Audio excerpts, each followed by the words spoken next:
After a 1-month break, it's time to go racing again. Racing with a difference for both the teams and this venue. The competitors in the series have never been here before, and Indy has never seen anything like this before either. This is round 8 of the 10-round Continental Tire Sports Car Challenge Series. It's the Brickyard Sports Car Challenge at the Indianapolis Motor Speedway. Hi folks, Lee Diffie along with Calvin Fish and Dorsey Schrader, and it's a real treat for us to say welcome to Indy. Their drivers are just as excited as we are. One of the great things about this championship, guys, is not only the level of competition and the variety of winners, but it's the diverse range of vehicles and drivers. And we focus on that coming to a famed venue like this because not all combinations of cars are professional and professional. Some are pro-am as well. And no matter what their range or level of experience, the majority of the drivers have never been here before, and it's a real treat for them. And we've got 72 cars on this track, Cal. It's going to be a wild day. It's a big day. It's also a big day in this championship. There are only 3 rounds left, including today's race, so the game is on right now for the Run Bum team. They lead the GS standings, coming off back-to-back victories at Road America and Watkins Glen, but it's a 1-point lead, so if anyone slips up right now, it's going to change everything, and then there'll only be 2 races left. But in ST, Dorsey, it's a very different story. Well, with a team with momentum as iMoto Racing, their Mazda Speed 3 is really strong. A lot of that because of multi-champion Pierre Kleinubing. Now, Pierre gets that car to the front no matter who they team him with as a co-driver. Watch for him today. All right, the Kia starting grid's going to roll in at the top of your screen. Remember, in this series, we've got 2 classes of cars on the track at the one time, GS and ST. Let's start with the Grand Sport storylines, and it's game on. Why? Well, the Nissan Academy online game winner, Brian Heitkotter, has put that Nissan 370Z on the pole for the 2nd time in his young career. And if you're going to make a move in the championship, time is now for the 45 and the 01, the Mustang and the BMW. They haven't won here this year, but right now the 45 and the 01 are definitely in the thick of this championship. And BGB battle. This is a big surprise, guys, of the year. BGB has been leading the championship. They're dropped out of the lead right now, but they're still in this thing with strong finishes. They might be a surprise champion. Yeah, they've been nice and consistent, haven't they? With more on GS, we say hi to Brian Till. Hey, Lee, you know what's great about the Continental Tire Series is the manufacturers love it. Just look at the GS grid. 5 different manufacturers in the top 6 grid positions. We've got that Nissan, we've got Mustangs, Camaros, an Aston Martin, a BMW, but where is the best Porsche? It's way back in 9th, and the question remains, as the weather changes throughout the day, who's going to have the best package? What manufacturer is going to be the strongest at the end of the day through all of this heat here at the Indianapolis Motor Speedway to claim the first Continental Tire victory here at IMS? We're going to find out. We're going green pretty soon.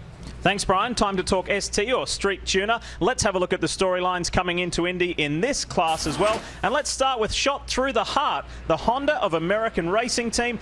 These guys, this organization is the hottest in the class at the moment. Why? Well, for Chad Gilsinger and Michael Valiente, the last 3 races look like this. First, second, first. They're on a roll. They are, and it's a Bimmer World here at Indy. They qualify 2 of their cars in the top 5. The 81 car that led after 2 rounds of the championship, qualifying 2nd, and the 80 car will roll off 5th today. And a Kia comeback. Kia needs to come back in the points. They're currently 3rd, and the return of the number 12 car. Time to keep talking ST. Here's Chris Neville. Chris? Yeah, we talked about the return of the 12 car. That was a massive wreck back in Canada Corner at Road America.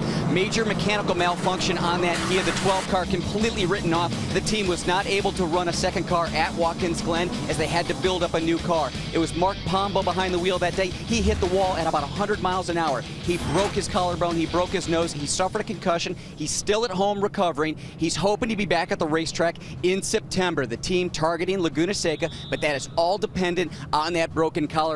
Behind the wheel today, Mike Galati. He's going to try and push that Kia to the front. This is the first Korean car company to compete at the Brickyard. That team looking for their 3rd win in the Continental Tire Sports Car Challenge. Thanks, Chris. All right, time to turn our attention to the Kia track map. Dorsey, you've never done this before, so enjoy it. Tell us about the Brickyard. Wow, Indianapolis Motor Speedway. Here we are on the road course. You see right there, 2.5 miles long. There's a tad over 13 corners at infield. Not much grip. You need all you can get there. And then the high-speed oval.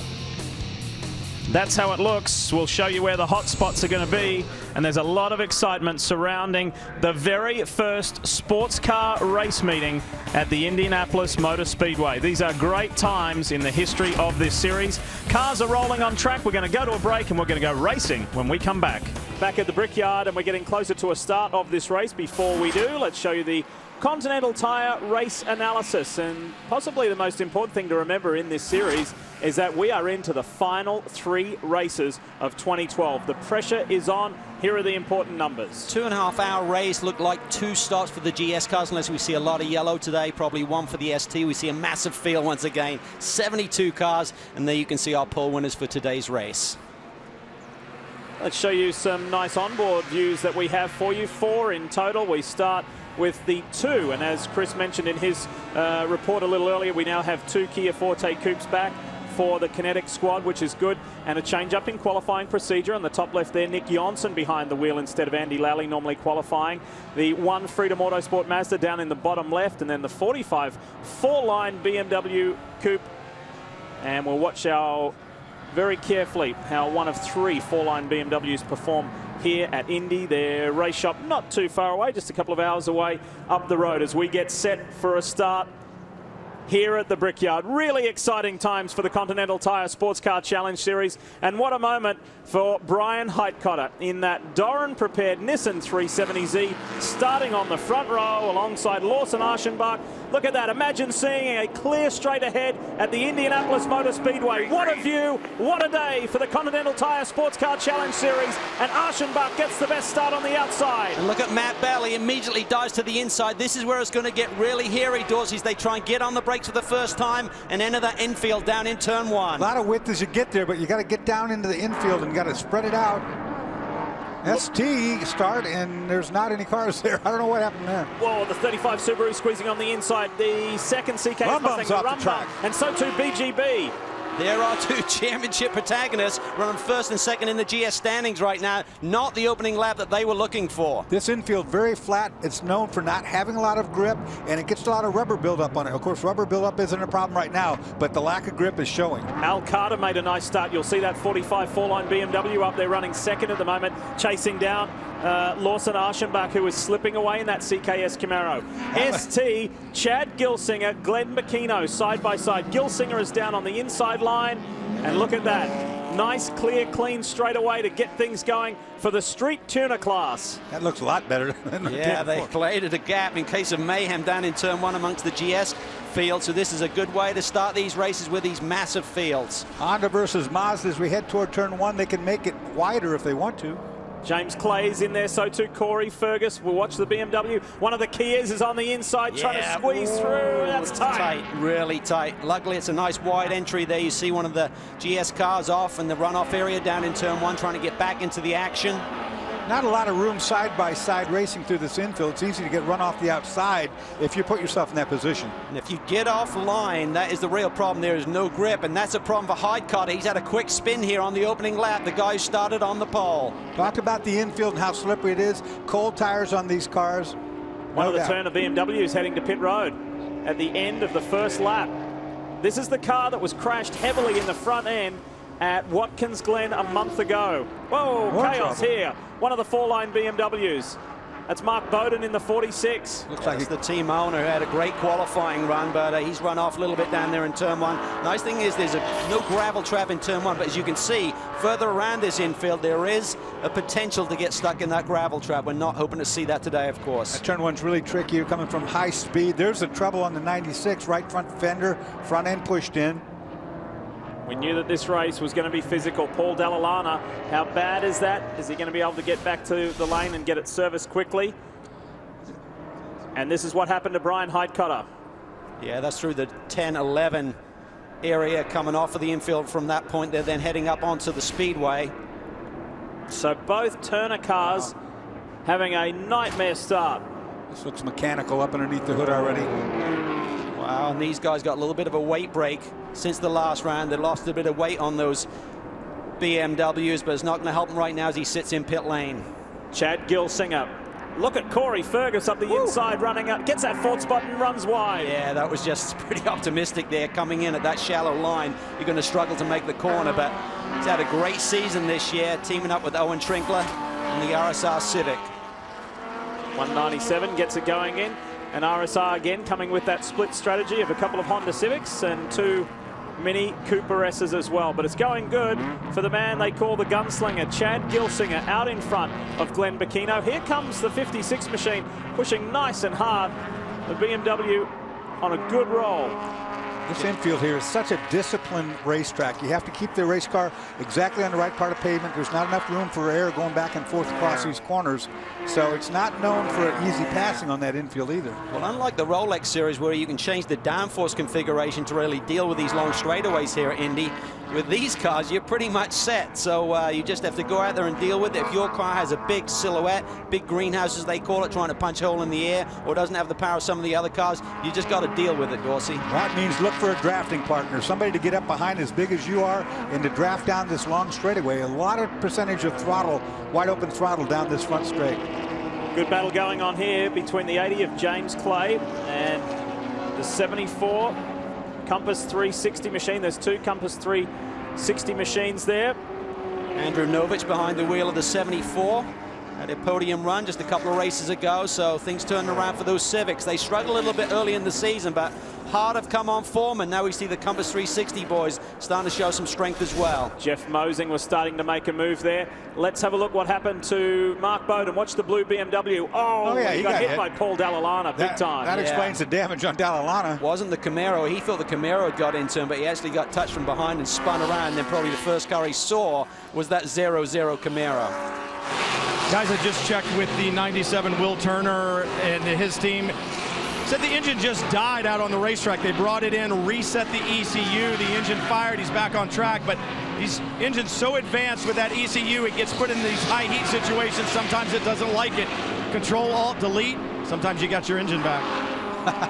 Simple as that. A couple of BMWs fighting, and that's Jeff Mosing in third. The orange BMW, the Race Epic machine on the inside of Glenn Bacchino. He's trying to make a move, and he makes it. Well done. That's for second place. So Mosing moves up. Oh, is that Andrew Novich on the inside of the 80? Well, we wondered how long it would take for these guys to get pretty feisty, and I think we're starting to see it already. I think they've forgotten that they're at Indianapolis and the awe of that, and now they're just down to their hard-nosed racing like we see every week.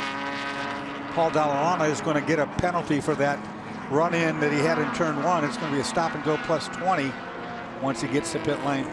This is Glenn Bacchino in the 30. iMoto Racing Mazda Speed 3. Glenn is the man behind the team. He's the car owner and also the team owner. It's prepared by Tom Badger up in Wake Forest, North Carolina, and they're in contention for the championship. Not in that 30 car, but in Pierre Klein-Ubing's machine. Quick break, we'll be back.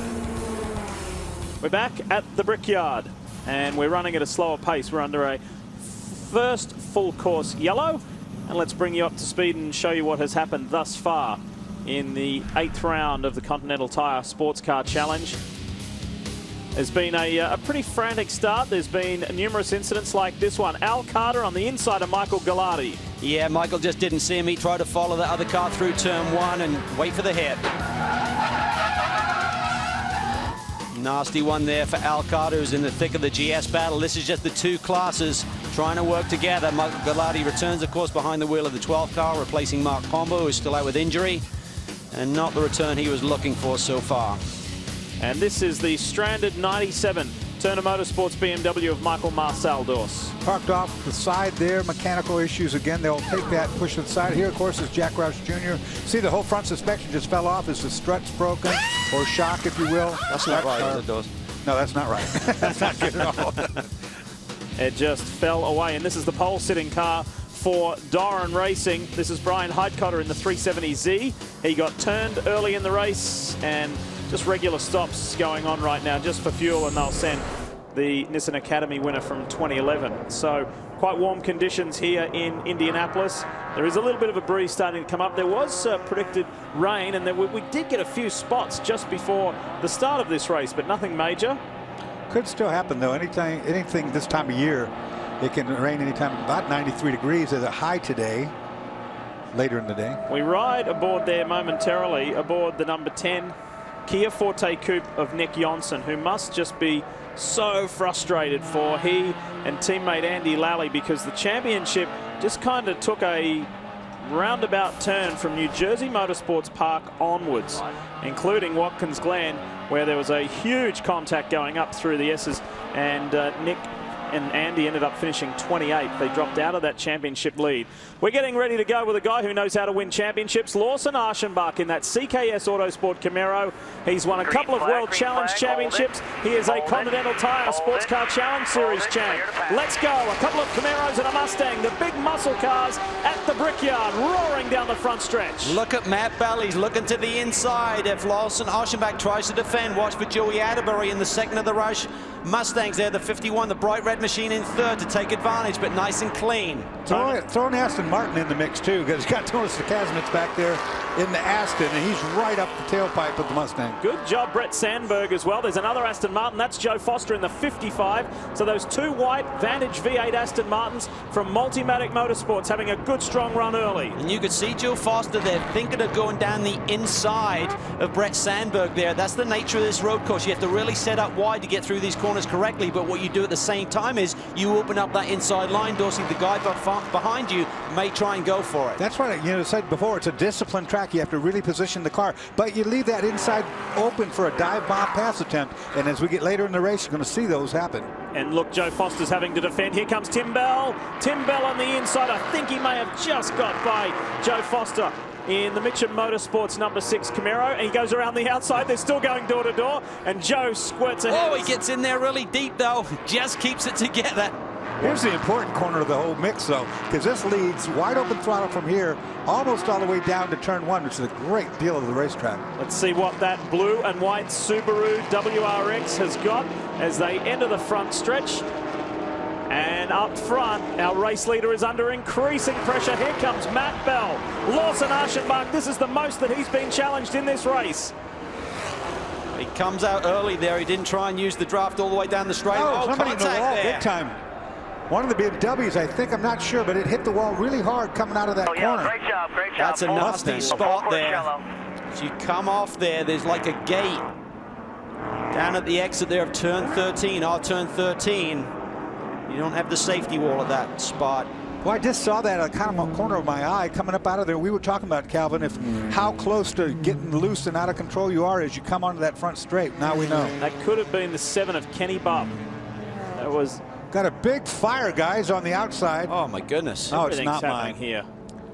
Everything is happening here. That is a nasty sight, and it's not much better on the front straight either.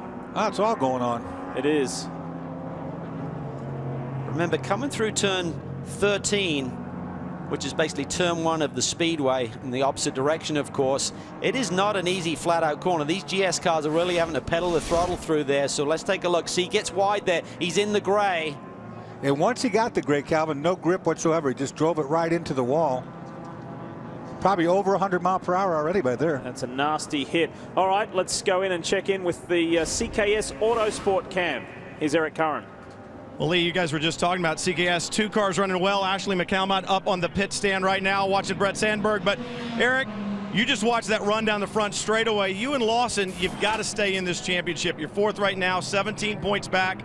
A win is what you need. How hard are you guys going to push this early on to stay out in front? Well, I mean, we need to stay out front for sure. We know in this Continental Series is so competitive. If you get back at all, it just gets real dicey, and we can't risk it. So it is all about championship. We're 4th in points. We've had a great season so far, but no wins. So podium finishes, and things are going well. But a win here at the Brickyard would be amazing for us. And these CKS guys have been working like crazy trying to make this car better and better and better, and Quartermaster's been helping us with clutches, and Cobalt Brakes is helping us outbrake all the competition. So, man, the car's been strong all season long. Podium, podium, podium, but no wins yet. But we're right in the championship hunt, and the Rum Bum car's back there a little bit, and I'd like to know how that car hit the wall and caused that fire on the outside of the track. That's my real question today. They're looking for their first victory of the year. They want to stay in the championship hunt, and there's no better place to get it than the Brickyard. Chris?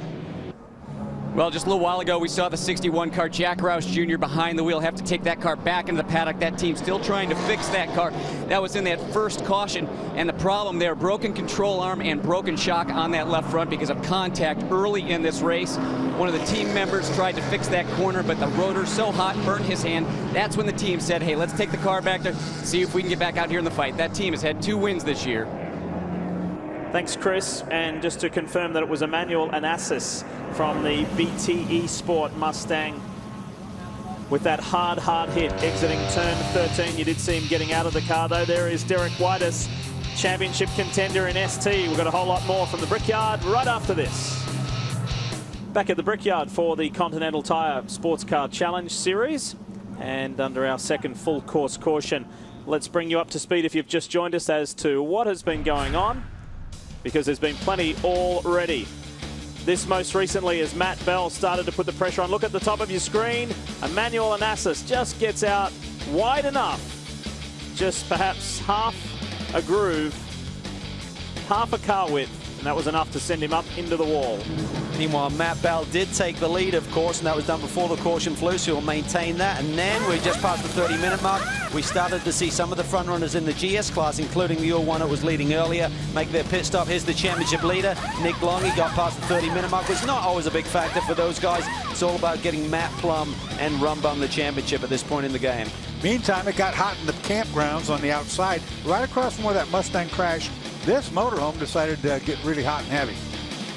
Fortunately, that has been rectified. That fire is now out as we climb aboard one of the Kia Forte coupes. That looks like Michael Gallardi to me in the 12, who got contacted by Al Carter a little earlier on. It's such a thrill for us to be at the Brickyard, this world's largest spectator sporting facility. Just look at how many permanent seats there, and we've been enjoying this for over 100 years. That's what it's all about, coming to the Brickyard and talking about the history. All the way back to 1909, from that first balloon competition to the motorcycle race back here, and then of course all of the four-wheeled activity that the venue has become world-renowned for. Chris? Well, under this caution, we saw the 13 Rumbum Porsche come to pit lane. Nick Longy handing over to Matt Plum. And just talking with Nick about that car, he said he hasn't been feeling well today, and the car was very loose in qualifying. That's why they qualified so poorly. This team has won 4 times this year, but they did make some changes. He said the car feeling a lot better. However, they haven't had a lot of green flag laps to really understand how that car does over the long run. Talking with team manager Joe Vardy, he said they are confident they can do it in one more stop. Brian?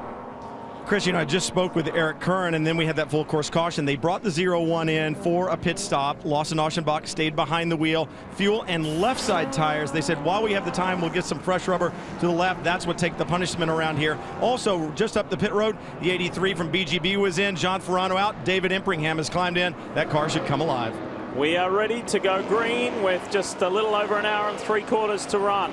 Matt Bell at the front. It's been a very strong start from he and from Lawson Aschenbach. And now we've got Tonis Kasemets sitting second. He's got a new co-driver this weekend in Jade Buford. We'll talk more about that when young Jade takes to the wheel. And Matt Bell immediately with that defensive line down into turn 1. Yeah, he was anticipating someone to make a move down the inside. Now, the top 12 in the race right now have not made a pit stop, so everyone else, oh, there we see a scramble through turn 1. You see the 51 machine. I'm going to take evasive action there to not get involved. Got inside those cones, which is a no-no, but it might be deemed that he was put there. Yeah, I think there'll be no problem there. If he doesn't take advantage and actually pass cars by going through the cones, he was just trying to get out of the way and not be involved in an incident, I believe. You know, parts of this, as we see some pretty scrappy driving going on here, they're pushing and shoving. Parts of this track, Dorsey, particularly here where we're talking, remind me of New Jersey Motorsports Park, the tight, twisty section. What happened at New Jersey Motorsports Park? We saw that 35 Subaru WRX for the Subaru Road Racing team win. Well, it's a one-lane racetrack, and what happens on one-lane racetracks is all the rubber that's spent off the race cars goes to the other lane, yet you have to pass somewhere. You have to take the risk, and when you go out there, it turns into a skating rink. What a sight this is. 72 Continental Tire cars on the track at the one time at the Indianapolis Motor Speedway. This is down in the turn 8 braking area. Coming off, there's another pretty lengthy straightaway, as you can see there, through the infield, so it really gives a chance for these cars to stretch their legs as well. Now we're back on the number 10 car. They've made a pit stop. It's now Andy Lally behind the wheel, so they're playing the strategy game. There's the 93 car that led from the get-go from the pole, Chad Gilsinger. Boy, have those guys been hot lately. For that Kia group, like we said at the beginning, they really need some good results. They've dropped out of the lead, back into 3rd place in team points right now. Valiente now behind the wheel of the 93, so they've got a fuel stop done and got the driver changed. Look at this. Hyde Carter in the thick of the action. Remember, they just topped him up with fuel. a little while ago, not on the last caution, but the one before. So he's making his way through the field. Obviously got fast car underneath him up to 8th. You know that turn from turn 1, it's so wide as you turn in, you lose visual acuity of where the other cars are. If you got 3 or 4 guys in there and you're the outside guy, you can't really see all the way down to where there's some guy running up the inside. You saw that happen right there as the 14 almost got T-boned. That was a good tight racing between the 14 and the 45, but the 45 of Alcana for the B positive 4-line group. That is not for position. That car, the Scene Tap car, some new sponsorship this weekend, is not on the lead lap after his earlier dramas. And that's a big disappointment because those guys came into this race 3rd in the points, just 14 points out of the lead, and the drama that he had in those opening laps has really dug a big hole for them. We see one of the Turner cars there trying to come back through the pack, and here's the Run Bum machine, the guys who are leading the championship on the back of 4 wins, coming off 2 in a row. Can they make it 3 here today? See how he set that pass up, it was perfect. Knowing the next corner was coming up, he just used momentum off the one corner, moved to the inside. This infield is pretty tricky. It's a lot more so than you think. Got some guys out there who have been deemed to have jumped that restart. The 7 of Kenny Bupp Jr. in the GS class, running just outside the top 10. The 37 also being deemed Rich Jones, who is in the top 10, 1 car ahead of Kenny Bupp Jr. And the 12, Kinetic, there it is, right there. Michael Gallardi gets tangled up with one of the Hart Hondas. He's been in the wars here today. Yeah, and it's still really early. This time he'll have to come and get some body repair, I think. All right, went back in place. We'll see what happens. We'll see what happens in this skirmish. A lot of cars here. Oh, the 93. Oh, and that's on Michael Valiente. He was one of our He got clipped storyline guys. again in the right rear corner, so just really tight. And these guys are learning how to race around this racetrack, Dorsey. I mean, there was a 2-day test about 3 weeks ago. They got some seat time then, and a little bit this morning, very briefly, about an hour and a quarter of action, 1 hour practice, and here we see the rough up here. This is what you were talking about, Calvin. You know, a disciplined driver, you have to start making these big apexes. You know, you have to start making these big radius corners.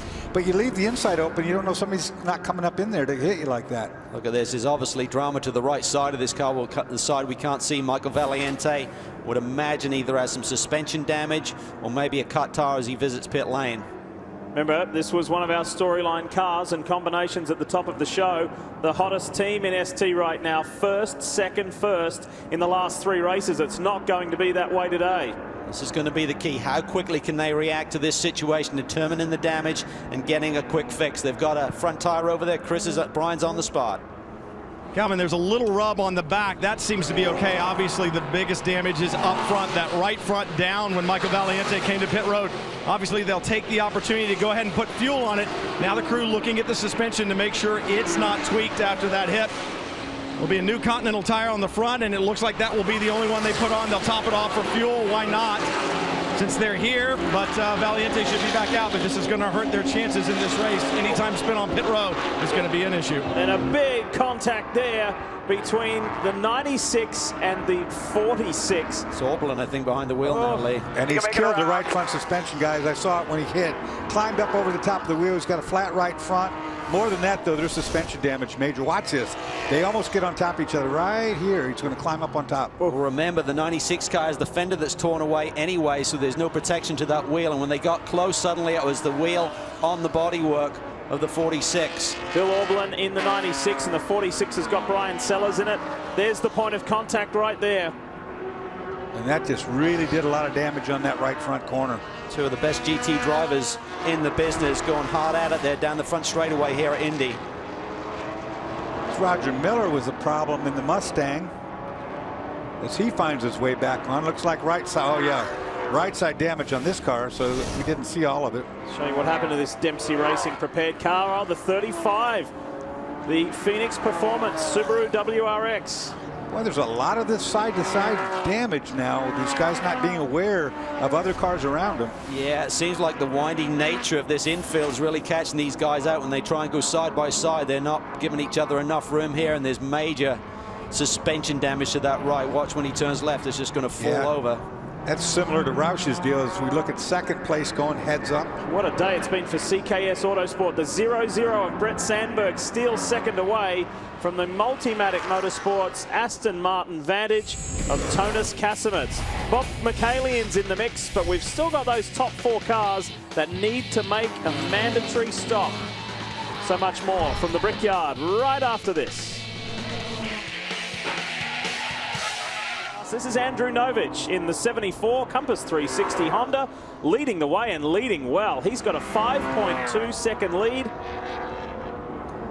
Yeah, the top 5 in the ST class have not made a pit stop yet, but you can do it on one stop today, so it's not a bad call with the ST class. With those early yellows, it's not going to get you in your pit window unless you saw a massive amount of caution thereafter, really just stretching that fuel mileage even further. So right now, pretty good call by Carl Thompson and the guys just to sort of like split their strategy calls here on the various cars. And while things are going well for up front Andrew Novich, not so well for David Telenius, former series champ, his Compass 360 teammate, getting together with Mark Miller there in the CJ Wilson Racing Mazda. Guys just are not giving each other enough room in these corners. I mean, they're turning down on each other and chopping each other. It's not paying off well. A day that started out with so much promise has gone sideways for one of the championship hopeful fall line BMWs. Brian is there.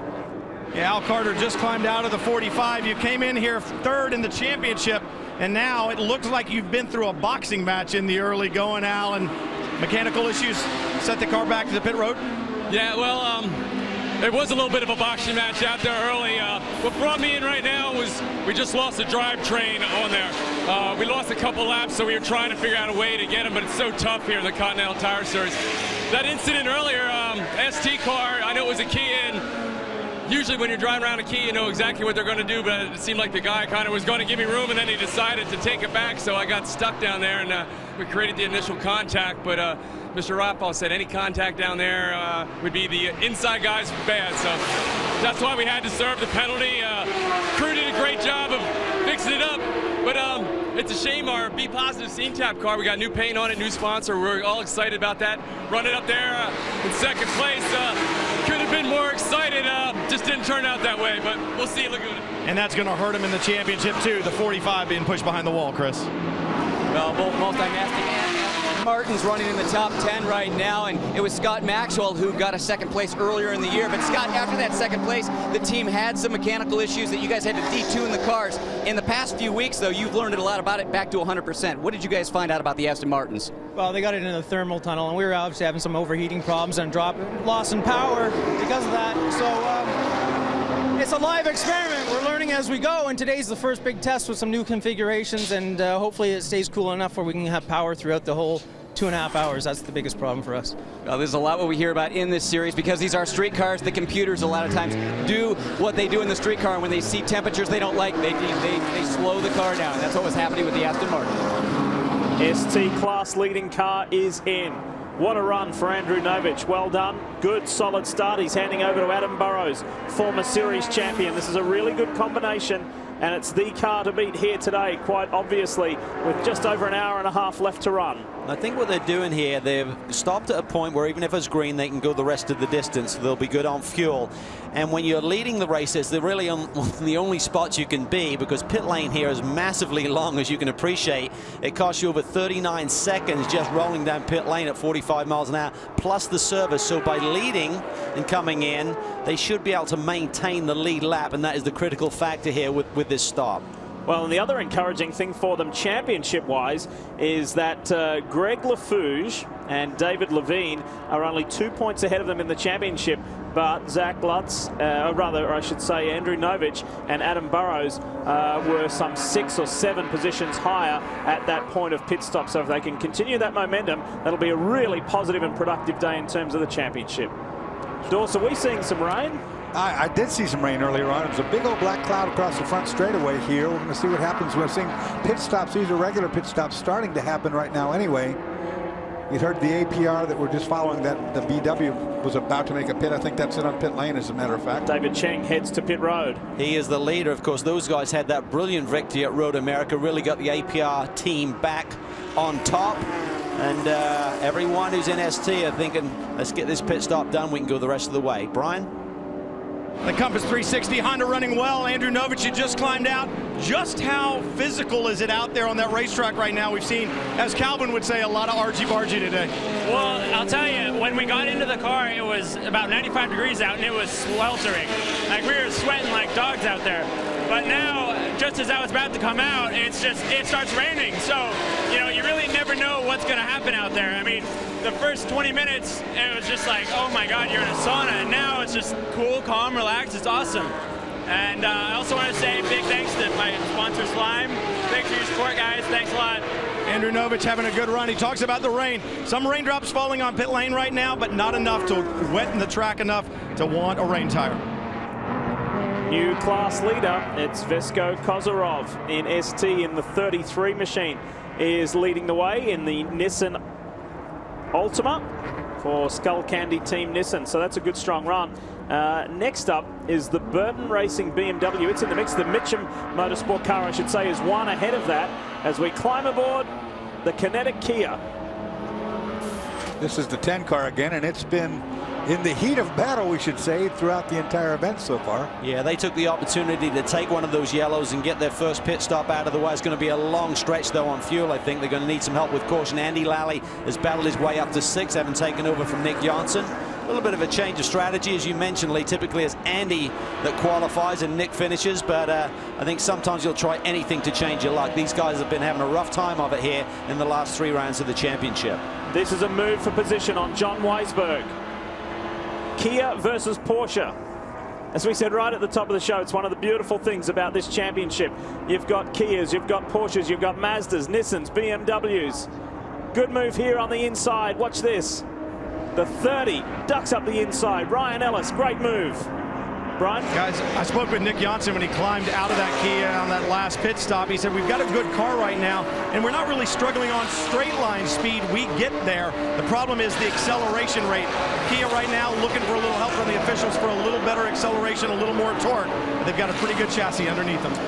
Short of Daytona, this straightaway length, and when you go on to full throttle here, is about as good as you get. So all of these cars, I think, run into whatever their aerodynamic wall is. You know, without the help of drafting, they all reach their top speeds here. And I think you can relate it to driving in traffic on the freeway. If you drive a little bit quicker, you kind of clear yourself of all the problems out there. But right now, the pace of the Kia is getting them right back in the middle of the action, and it seems like week in, week out, they always seem to get involved right now. Are you saying you speed on the freeway? No.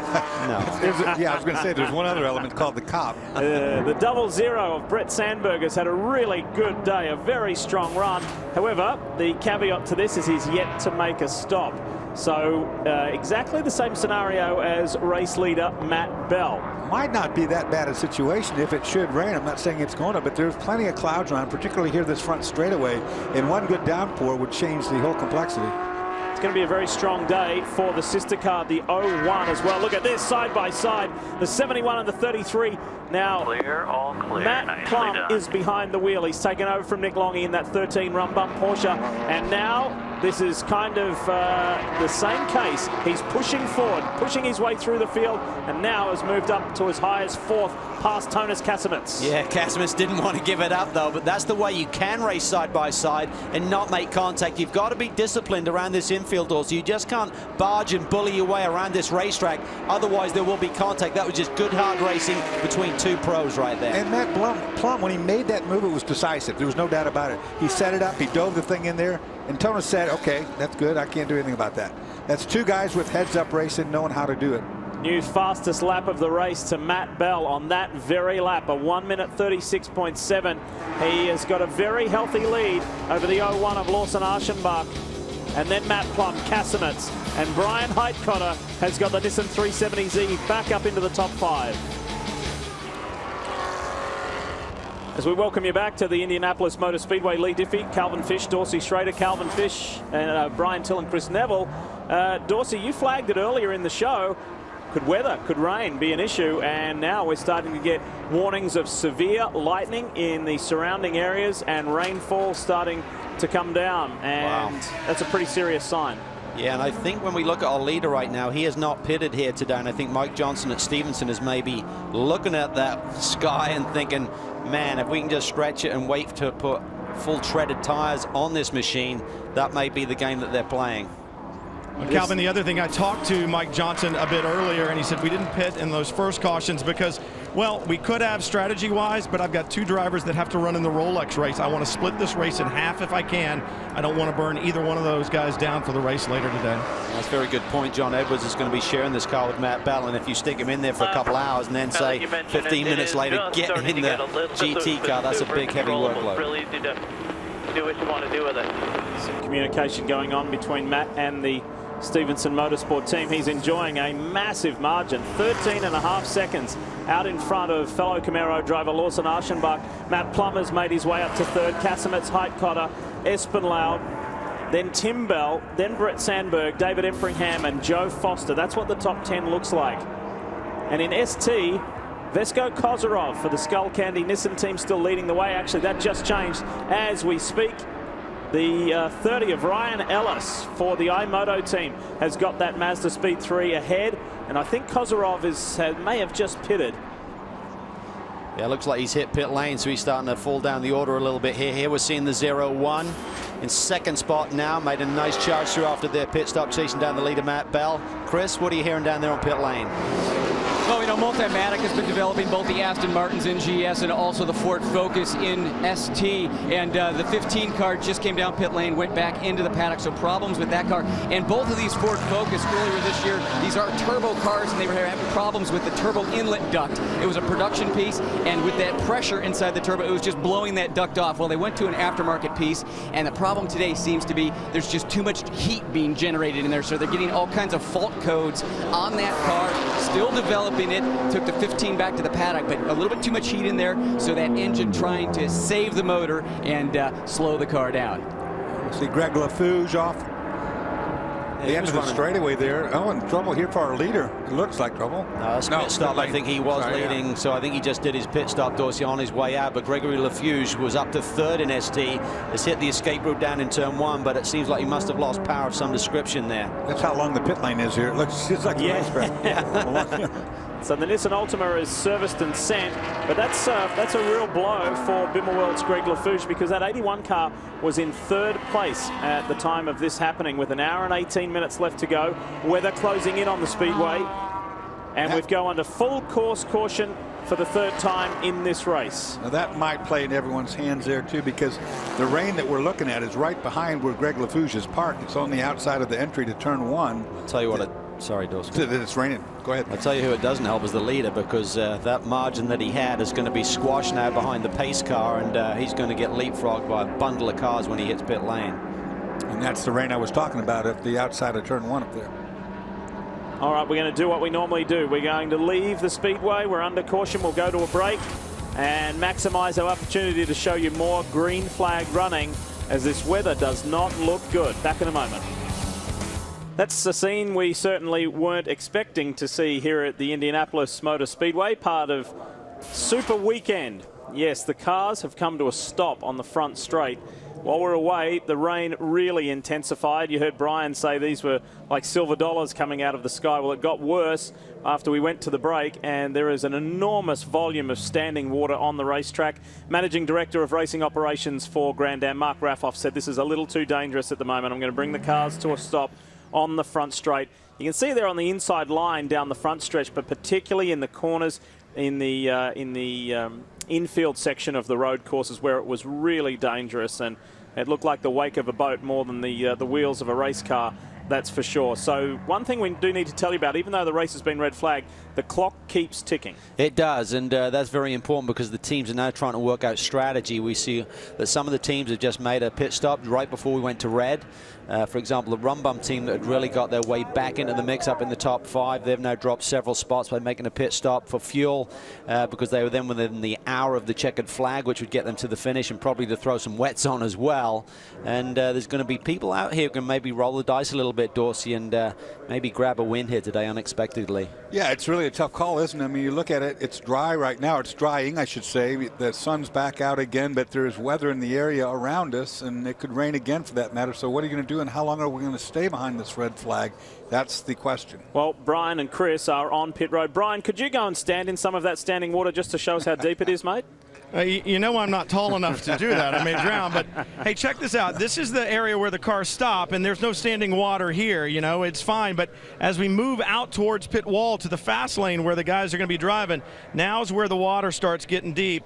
And out here it's several inches deep a little bit further out, which is almost up to my kneecaps. But you can tell right now the racetrack just not safe enough to run on. You can't even get down pit road. Chris?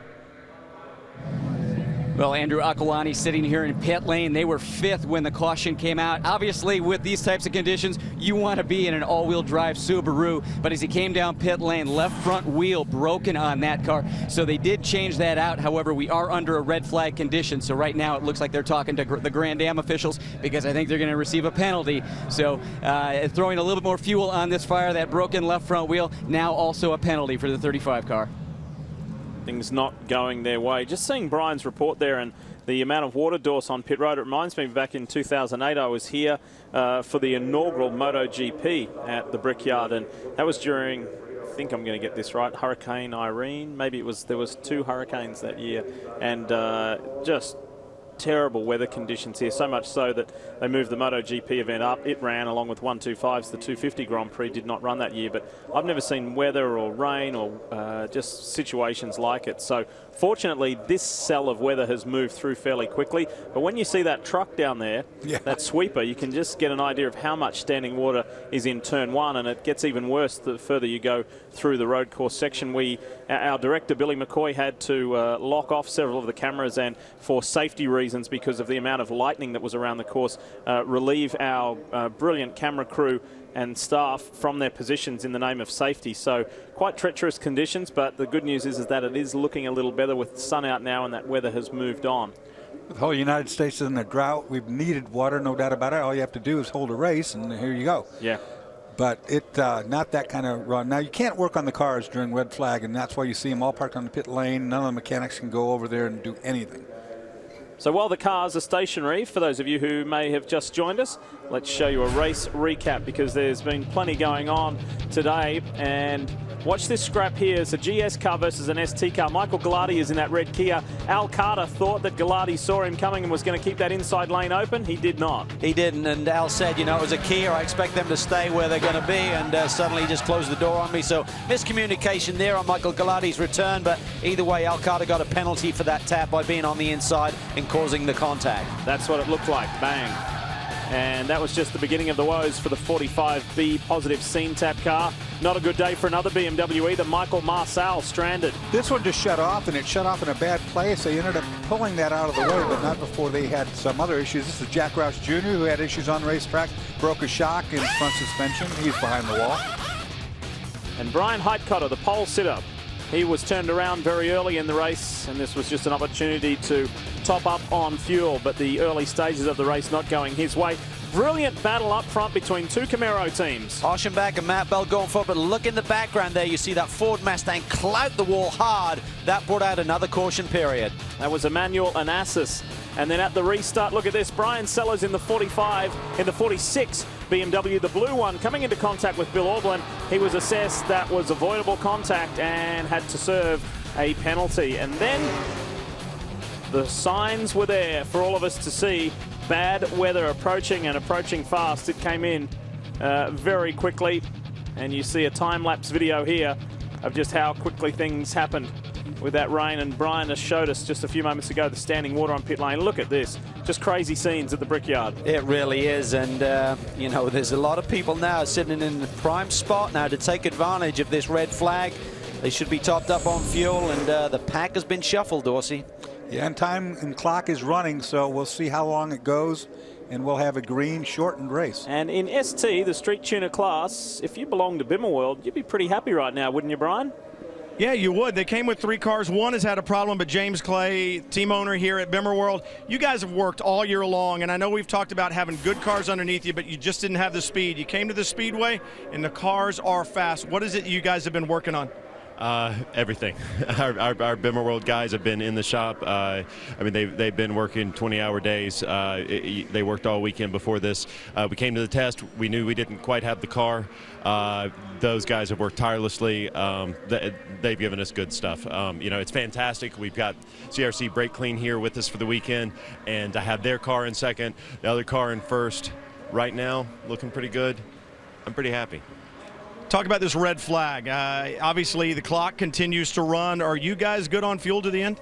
We're good and getting better. So I let the clock run. We're real happy. Good and getting better. So the Bimmer World guys right now, smiles on their faces. Yeah, they last pitted on lap 17, so that is a long, long time ago, and this red flag is helping them out. They're not burning fuel, and the clock is ticking. They could be good on one stop, even though that stop was really early. Just 52 minutes to go. 52 minutes to go, and we've got just an update now from race control. They're going to send the pace car out, the Chevrolet pace car out, just for a sight see and check those conditions. And once it's deemed it's safe to go racing again, we will. See you in a moment. Great to be at the Brickyard for the first time. Well, the rain at the Indianapolis Motor Speedway has brought out the red flag on the Brickyard Sports Car Challenge, and we hope to get back to green here shortly. But for Brian Heidkotter, you qualify your Nissan 370 on the pole, second time this year. We come to a place like Indianapolis, Brian, for a guy like you who started racing literally on video games in the Nissan GT Academy, to move to cars, to have a chance to win at the Indianapolis Motor Speedway. You guys running second right now. How special would that be for a guy like you? That would be totally unbelievable. I mean, it's pretty awesome. This track, you know, has so much history. I came here when I was a kid on vacation, loved it. Never thought I'd be able to race here, and, you know, through GT Academy and Nissan, here I am at Indy, got pole. You know, we went to the back, but we came back towards the front. BJ's in second right now, so, you know, fingers crossed we can get one more spot by the end of it. Fingers crossed. Dreams very well may come true here at Indianapolis this weekend, but if they want to hold on to get that victory, Chris, they got a very fast Aston Martin they're going to have to get past. That's right, Brian. And Tonis Kasmits was running third. Right now, that car in fourth place. And Tonis, this team has done a lot of development over the last 8 weeks. Not the best results, but it really looks like things have turned around, and you've got a car that can go out there and maybe win the race. Yeah, the Multimatic boys took time at home and working better on the braking, better on cooling. So we just have to work better on the pit stops in the future, and I think we could run up front. You've got some new things this weekend. You've got a new teammate in Jade Buford. You've Aussie's at a new racetrack and also a wet racetrack. How's he going to do out there? We will see. He's young, so I would say he will have a lot of gas in his tank. So we'll see how he behaves. I hope he does well. Well, as always, this series is about diversity. We've got a Nissan, a Camaro, a BMW, and an Aston Martin. Be sure to stick around for more of the Brickyard Sports Car Challenge from Indianapolis. You can see as we welcome you back to the Indianapolis Motor Speedway, we have gone from a red flag situation to a full course caution situation. The clock has not stopped at all. It continues to run because it's a time certain race. The water is starting to subside with the assistance of sweeping trucks, with jet dryers, with a lot of squeegees and brooms, and the cars circulating on the track itself. But we're still running with some 33.5 minutes to go at a very reduced pace. And I just mentioned on Speed 2 that it hasn't quite been the race that we had hoped for the inaugural running of the Continental Tire Sports Car Challenge, the Brickyard Sports Car Challenge, but we've had a little bit of everything to keep it interesting, but not as much racing as we had hoped. What's going to be really interesting is for the leaders in ST right now, certainly the top 6 cars as they line up right now, they are on pretty much slick tires, the tires that they are running when it was dry out there. They have not made a pit stop within the last 27 laps or so. So even with this dryer out there and with the sweepers out there, there's going to be sections of this racetrack, Dorsey, it'll be really, really slick, and trying to maintain that lead is not going to be easy, whereas there's some guys behind them who have some treaded groove tires on. They're going to come to the front. Yeah, and like I said before, the only place that they're going to use all that equipment, those dryers and the jet dryer and so forth, is pit lane itself and the front straightaway. So when these guys go down in the infield, they're going to be dealing with water with nowhere to go with it. And if you're on slicks, it's going to be really dicey trying to get your way back into a better situation. This is the Continental Tire Sports Car Challenge Series.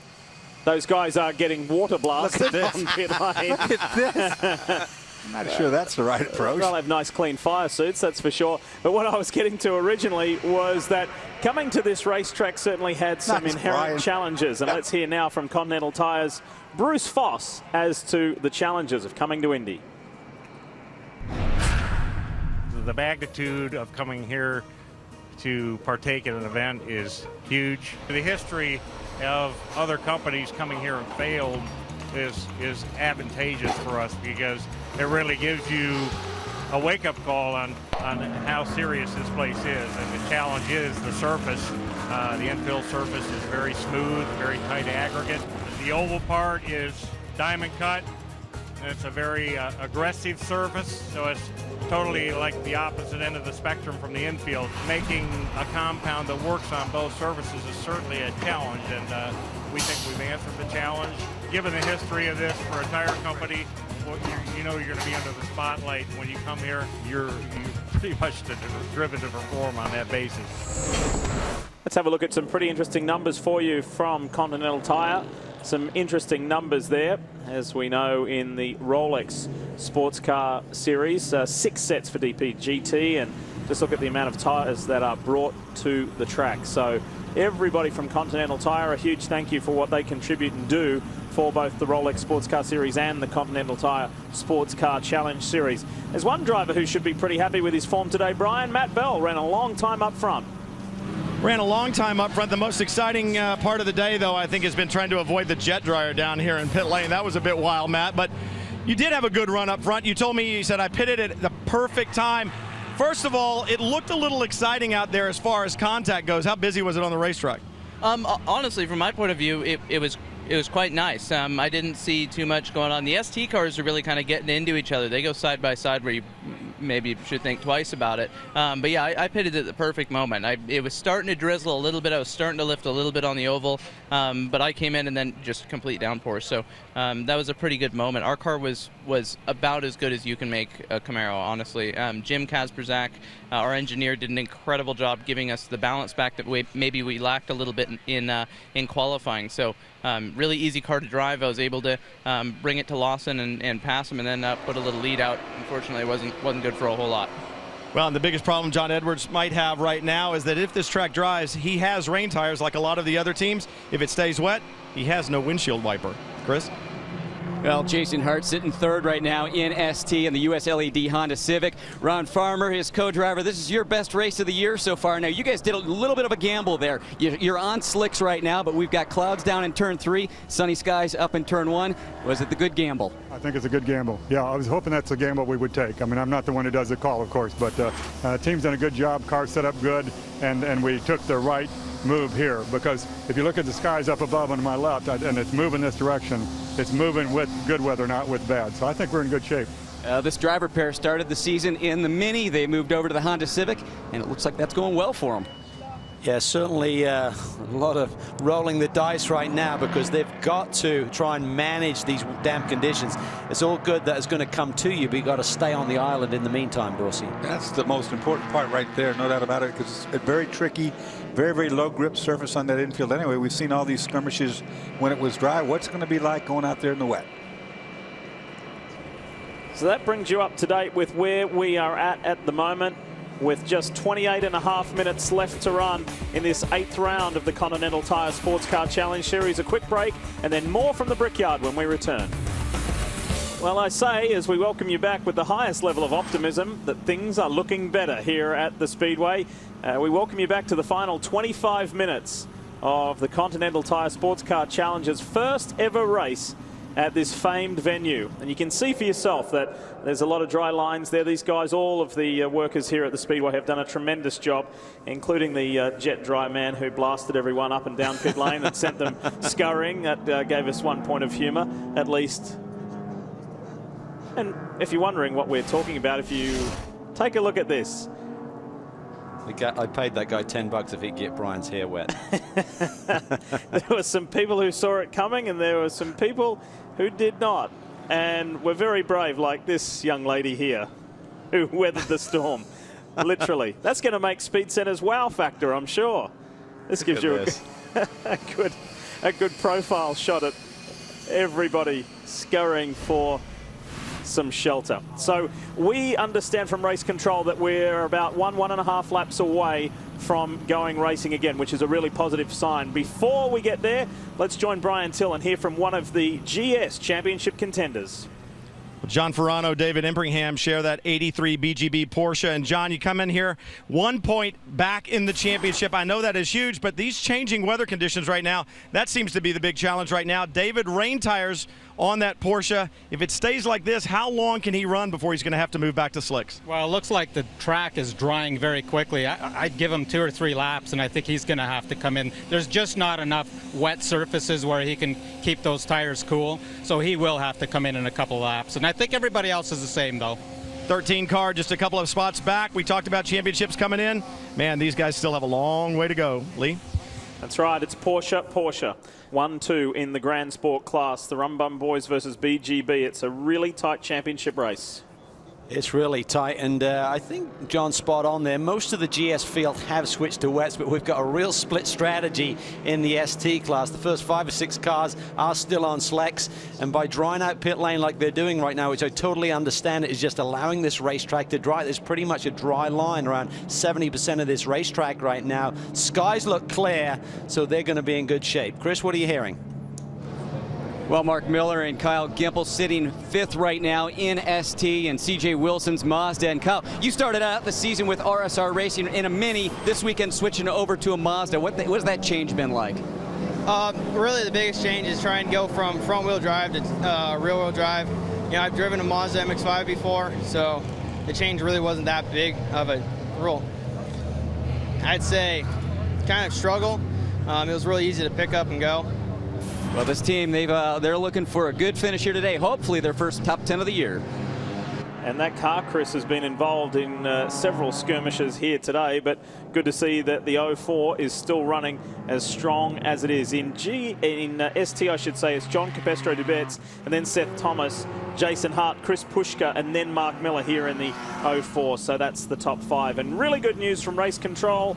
1 to go. Next time by before we see racing for the final 20 minutes. And boy, with wet weather tyres on a drying track and scrambling to get to the end, won't this be exciting?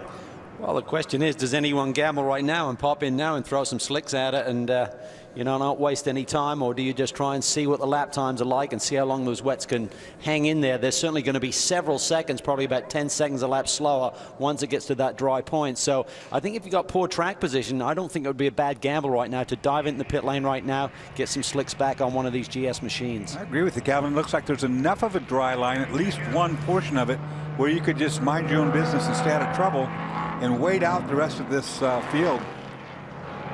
But that's easier to say from here, isn't it? Could be a magical day for Kevin Doran's Nissan 370Z. There it is right there with BJ Zacharias behind the wheel. And we heard from Brian Heitcotter, the Nissan Academy winner earlier, and look at what they're doing. Diving for pit road. They know what the deal is with wets versus slicks. And with 20 minutes to go and with 1 more lap to go before we go back to racing, there's going to be a flurry of stops here. I think that's the right call with this length of the race that's left. Key is they're going to have a massive field to try and drive their way back through, so I can see why there's people making different calls here. The 0-1 car of Eric Curran still looking for their first victory of the year. They stay out.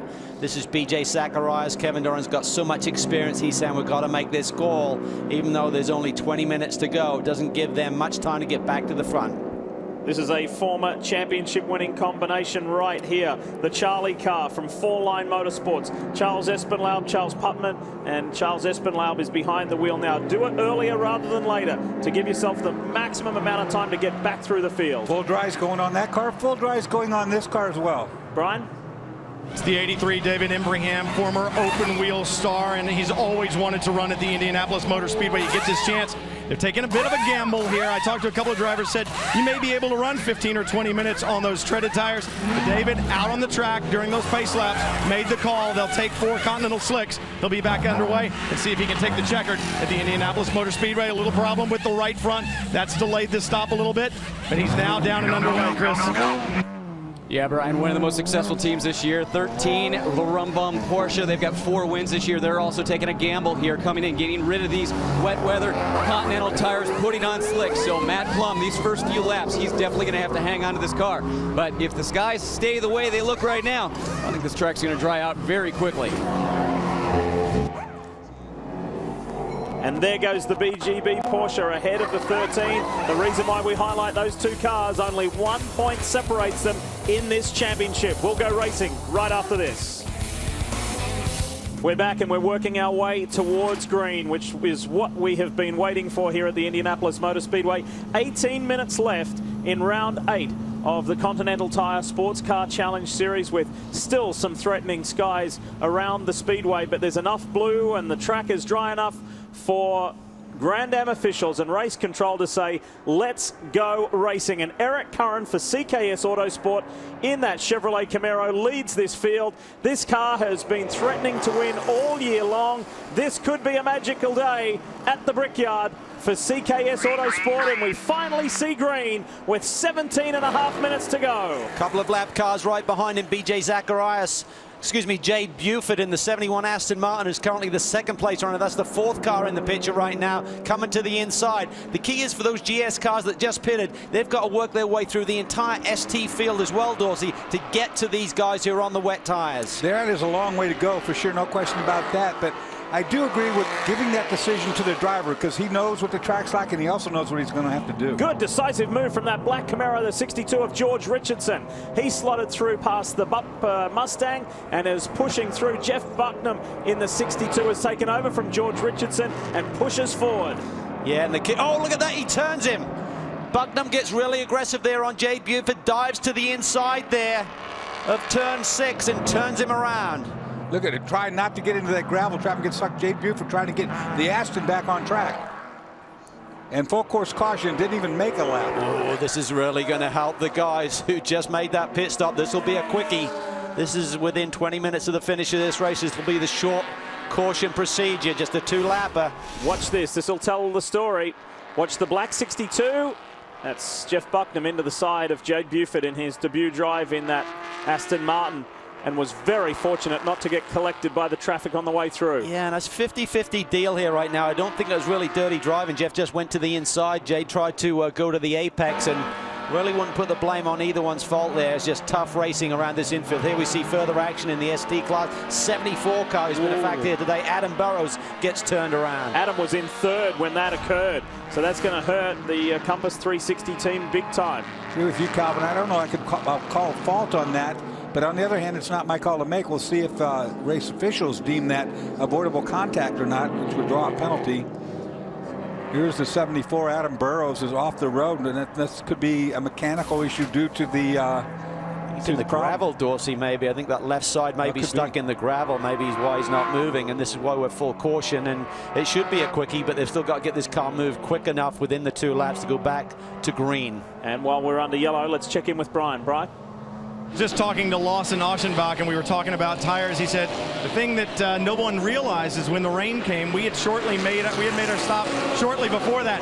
We do not have rain tires on that car, so Eric Curran out in front with slicks, and that is a good position for him. Instead, I did watch the 9 come down the front straightaway up against the wall, running through the dampest part of the racetrack, trying to cool those Continental rain tires on the 9 Stevenson Camaro. So right now, John Edwards, he may have a hard road to hoe in front of him if it stays dry like this to the end. That is huge. Eric Curran being on slicks. We assumed because of the timing of that pit stop that everyone made the decision we needed wets with the rain pouring down.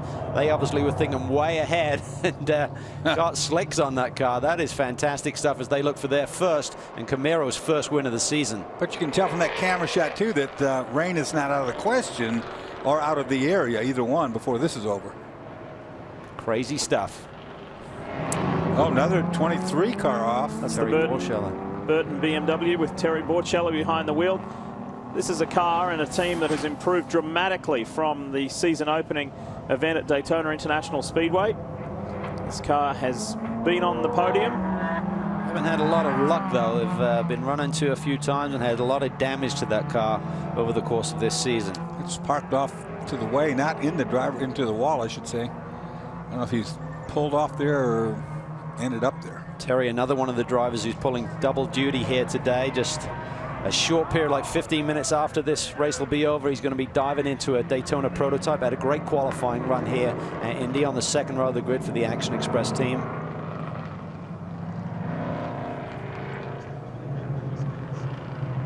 So with just 13.5 minutes remaining, we are going to sneak away and grab a quick commercial break and come back, hopefully to catch the green and go racing to the checkered flag. Let's see who can do it. It's looking good for Eric Curran and CKS Autosport. Welcome back, just at the appropriate time as the Chevrolet pace car exits the circuit. We're ready to go racing. And this car out in front, this combination of Lawson, Aschenbach and Eric Curran, the driver behind the wheel, has had 3 podiums this year, but not yet driven to victory lane.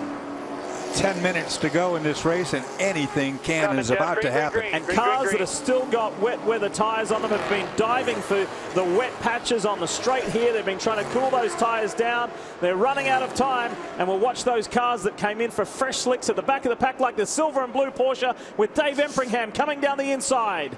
And there's just going to be a massive difference in lap time between the guys on slicks and the guys on wets. That turn 13, leading back onto the Speedway, is just going to eat those wet tires alive. Absolutely laying over on those left side tires, going to kill them.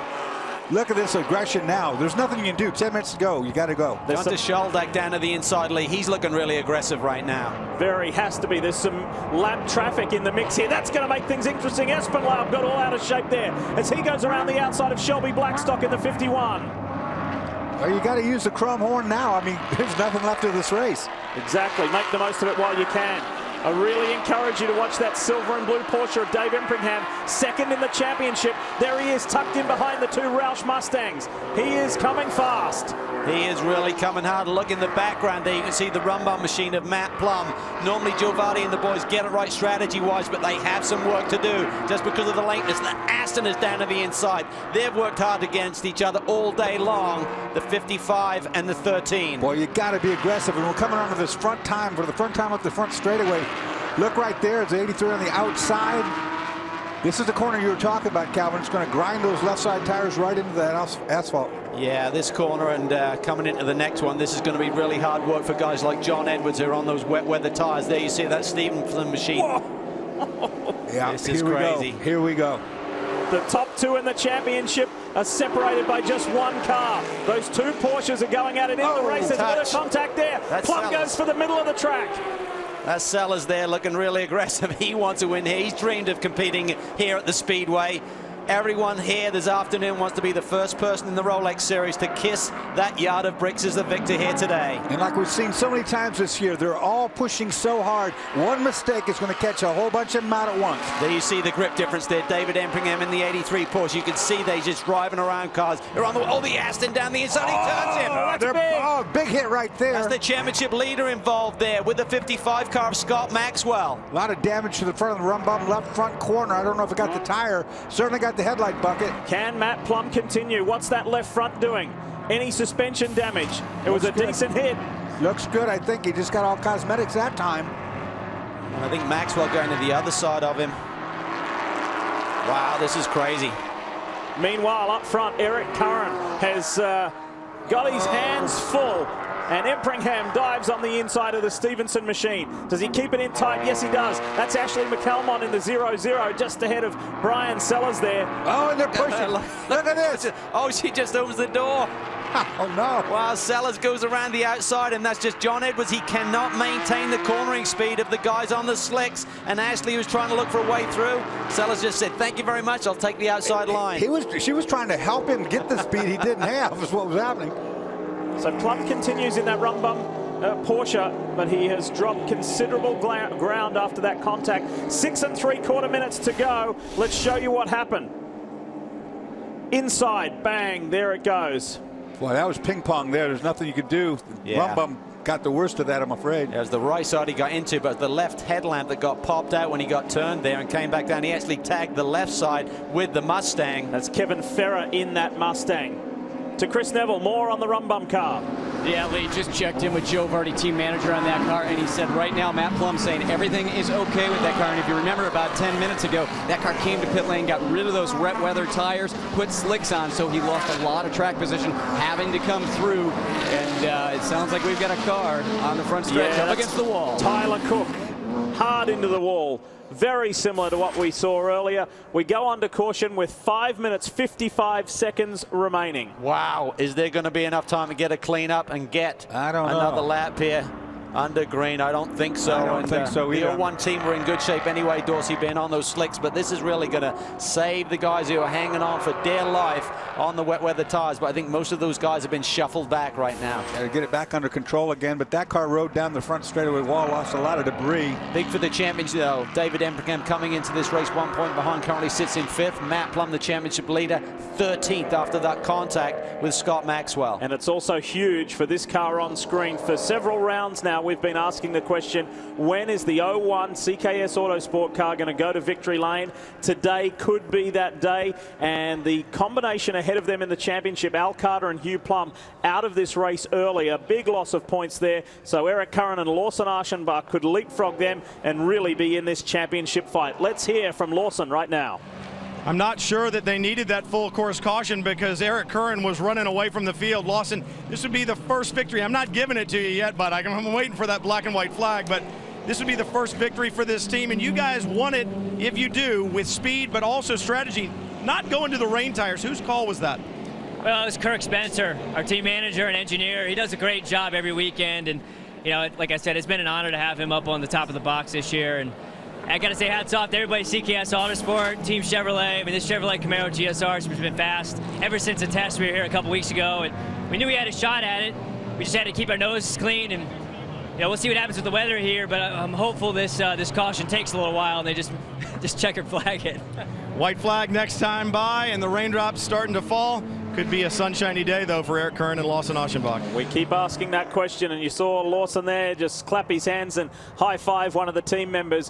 White flag next time by. This one is going to finish under yellow, and this 01 CKS Autosport Camaro will finally go to victory lane. And Brian said it's raindrops starting to fall, but this is a 3.5-mile course. It wasn't starting to fall where those cars are. It's pouring on the backside of this racetrack. And looking at the points, I think with the win here today, they will in fact go out of this race with a tie-in points with Matt Plum and Longy. The bad news is Embringham and Ferrano will probably take over the championship lead here tonight. And in ST, it's looking really good for the RSR team for their second win of the year. It's a different car, though, the 198 of Chris Pushka. We'll talk more about that in, actually, I'll take that back for the Bimmer World boys. A 1-2, in fact, for the Bimmer World boys. Seth Thomas is leading that class as we speak. But what about Rumbum? What's happening down there? Well, they were leading the championship coming in today with those 4 wins this year, and Joe Vardy on the radio right now with Matt Plum. Joe, you guys were in, I think, 3rd place when you brought him into pit lane, lost quite a bit of track position there, sliding back to, I think, 12th or so. Are you going to look at that decision as a decision that's really going to have championship implications later this year? Well, what we did was, we're racing the 83 right now for the championship. We had to do what he did. So we followed him in, and that's what made our decision. Well, we typically always say Joe Vardy makes incredible strategic calls during these races, and he was just trying to follow that plan that he usually goes by. Yeah, and I think he made the right call, Chris. He really did. I mean, you had to go. I mean, if it ran green for the remainder of this race, then these slick guys would be charging to the front. They were sitting there on wets. The contact with Maxwell is what has dug them this hole here today. Yeah, and that was something you couldn't play into. You didn't know that was going to happen or not happen. It's just racing, as they say. So as far as the Bimmer World organization is concerned, they came here with 3 cars for ST. One of them retired early. One of them, the 81, has had a win earlier this year at Barber Motorsports Park. All 3 cars in that organization have been on the podium, but the 82 of Seth Thomas and Daniel Rogers are heading to victory lane in 1 lap. As we see the white flag fly here at the Speedway, it's going to be a Camaro 1-2. For CKS Autosport and for Mitcham Motorsports, Jeff Bucknam and George Richardson will be on the podium here today as well. We talk about the fact, Lee, there are only 3 rounds remaining coming into this race. There's only 2 now when the checkered flag falls, and the championship in GS is really going to tighten up here tonight. All to play for as we head off to Mazda Raceway Laguna Seca and then the final round at Lime Rock. Very, very special for Seth Thomas. This will be his third class win in the Continental Tire Sports Car Challenge Series. Even more significant for Daniel Rogers, it'll be his first. And in the GS class, Eric Curran, he has had plenty of class wins. This will be his 14th. And for Lawson Aschenbach, he is an ST Series champion. But this will be Lawson's first overall win in the Continental Series. So lots to play for today, lots to celebrate. I don't think I've ever seen a Conti race like this, though. This has been pretty wild, and we expected fireworks coming to Indy here for the very first time, and even though we got that little bit of green flag running, it allowed the two Bimmer World cars to change positions, and as you mentioned, Lee, Seth Thomas on top right now with JCD behind him. Well, fate dealt up a pretty difficult race for the boys today here. I mean, this would be one in their mind to forget, except it's Indy. How can you forget? These guys won't forget it. Nope. It's been a long season. They've had a great run here, of course. No wins so far, but they've really been consistent. The last 4 races, third, second, fourth, second. And they are now in the thick of this championship battle. And how would you like your first win to come at Indianapolis Motor Speedway? How could it be sweeter? It's going to be a very special moment. Obviously, the winners here will have the great ability to kiss that yard of bricks and be the first people to do it here for the Rolex Series. They might get a mouthful today. Yeah. Get down on those bricks. At the season opener, it was Roush Performance. And then for the next 2 races at Barber Park and Homestead, Miami, it was the Rum Bum Boys in their Porsche. And then the Subaru Road Racing team went to Victory Lane in New Jersey. We saw Roush once again in their dominant Mustang at Mid-Ohio. And then for the last 2 races in succession, the Rum Bum Porsche has dominated once again at Road America and at Watkins Glen. However, that question that we continually ask is now finally answered. When will the 01 CKS Autosport Camaro go to Victory Lane? The answer is today at the Brickyard, the Indianapolis Motor Speedway. They get their very first series win. Lawson Aschenbach and Eric Curran victorious at Indy. What a day. This is one to remember, just being here for the very first time in an ST Lee. Great day for Bimmer World. Really good for Dan Rogers and Seth Thomas. They get the victory, and that is Bimmer World's second of the year. The 81 and 82 have driven their way to Victory Lane. And it's always somewhat anticlimactic when we finish under yellow, but that was the way after Tyler Cook put the Freedom Autosport Mazda into the wall coming out of turn 13. We'll hear from our victors when we come back. Well, the Spider-Man started the tradition, Elio Castro Neves, and we've seen Smoke Tony Stewart do it. Now, what about Lawson Aschenbach? Watch what he's about to do. He's thinking. I'm going to do it. I've seen some of my driving heroes do it. Yeah, dude. Yeah, why not? Let's do it. Why not do it? So we've had an IndyCar driver do it, a NASCAR Sprint Cup champion do it, and now a sports car driver do it. Good on him. I think That's we're really complete. cool. Fantastic. What emotion. Brian Till standing by with our race winners. Brian? No, they were fired up, as you could understand. Lawson, we just talked to you a little bit earlier. Now the checkered has fallen, I can give you the victory. If you could win a race all year long, only one, would this be the one? Absolutely. This is the crown jewel of the entire Continental Tire Series. I am so proud to be sitting here right now with all these bricks right here, all these fans. This is just an amazing weekend. I got to say hats off to Grand Am and Continental Tire for putting this show on, and obviously hats off to Eric Curran, my teammate here. He did a great job bringing it home. Everybody at CKS Autosports, Chevrolet, just everybody. This is awesome. Eric, you won at Indianapolis, man. I mean, is that sunk in yet? I mean, it's pretty special.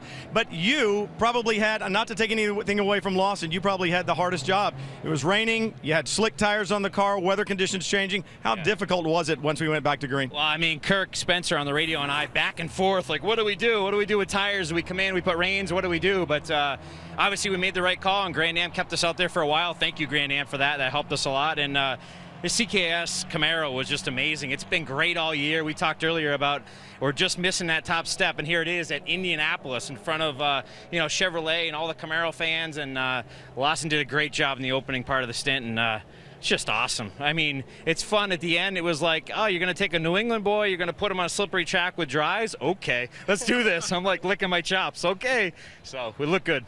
Let's do this, and it worked. So from the winners in Grand Sport to the winners in ST, I know you guys have some bricks to kiss. Chris? Well, Brian, Seth Thomas and Dan Rogers get their first win as a pair. And Seth, what a crazy race. It was dry, it was wet, but as that checkered flag came out, what was going through your head when you realized you just won at Indianapolis? I'm kind of thinking a little bit about the history of the race, you know, like guys that have won here. You know, that puts us in that crowd. And I'll tell you, you know, and also doing it for CRC Brake Clean because they're here, they got some winners from a contest that they had going on. And, you know, what better way to just pump them up and say, hey, look, you know, we're glad you guys are on board with this car, and it's just phenomenal, you know. Dan, your teammates won in this series before. He almost won the championship a couple years ago, but this is your first win in the series. Did you ever think it could come at the Brickyard? It's pretty hard to top this one, but, you know, Chris, we'll give it a shot next time. But, yeah, this is absolutely incredible, you know. And it's same thing Seth said with the CRC Brake Clean guys here, with the corporate guys here who've been supporting us all year. And we've had a tough year. It's been great with their support, so we're loving it. And, you know, we stayed out on the Continental slicks, and they did a great job for us, even in the rain, you know. We hung in.